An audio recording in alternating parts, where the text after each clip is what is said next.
Hi everyone. I wanted to share a few words about this week's parasha, Parashat Hayei Sara. Right at the outset of the parasha, Sara dies and Abraham is left without his wife and without a place to bury her.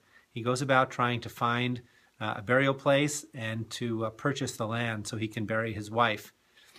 One of the challenges is that he's not really from there. He's not part of the community. He doesn't own land. And he presents himself to the people of the land by saying, Ger v'toshav ani imachem. I am both a stranger, ger, and a resident, toshav, which seems to be a bit of a paradox. How can you both be a stranger and also a resident? But he's trying to express really his state of being in the land. And Rashi brings a very interesting midrash, which I think is instructive about what it means to be of a place and part of a community or not. Rashi says, Im tirtzu hareini ger.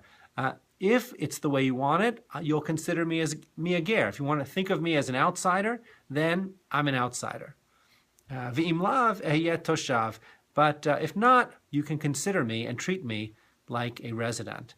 And I think it's a really interesting way of presenting it.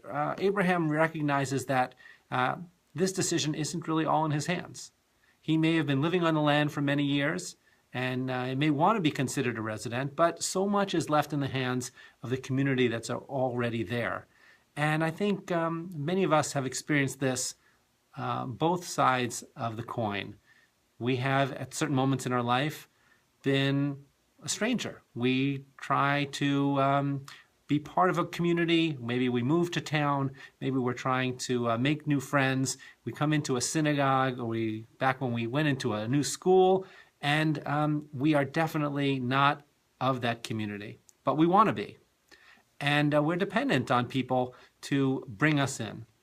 We also have been part of the community, seeing new people trying to find their way, trying to find their place. And it's up to us whether to reach out, to welcome them in, or to not pay them much attention, not be warm, not bring them in and make them feel welcome. Abraham recognizes that as much as he can put himself out there, it's going to be up to the community whether or not to accept him. For us, this is really a critical issue. For those of us who are part of synagogues, or really, as I say, it really works for all communities. We have the opportunity to be that welcoming face, to be that smiling face, to take specific action to tell people that they are actually welcome.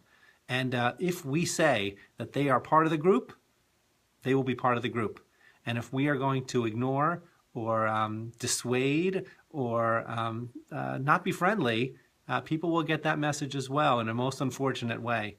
For those of us who are interested in building community, we know that the power to welcome in is really the responsibility of the people who are already inside, and to bring people in. It's one of the reasons that I love so much the tent that we have in our Bible garden here at Beth, because it's supposed to be a representation of Abraham and Sarah's tent.